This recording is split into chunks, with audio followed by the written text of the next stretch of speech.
Okay, good morning. ZS1 India here on the test bench. We've got a GM300 VHF. I've got a sound card interface / fob at the top that I constructed, and hopefully this will work for digital modes as well as All-Star. And then we go to the computer where FT8 is already loaded. Let's come back to the radio, and we're going to try and test the actual tune section. Let's tune it first and see what happens. There's the tune, you can hear the signal. So it's working, and well, if the tune works, the actual sequence for the FT8 will also then be working.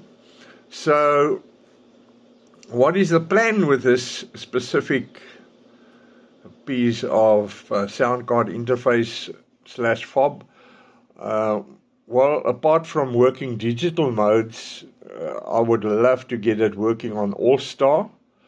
Although I don't, I'll have to make a few modifications to the Vero board.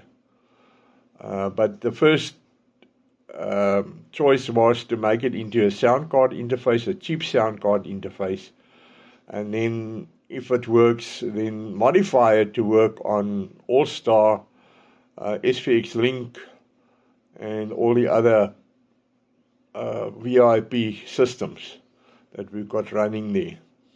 Okay, this is then ZS1 India, and we'll give a report whether it's working on All-Star as well.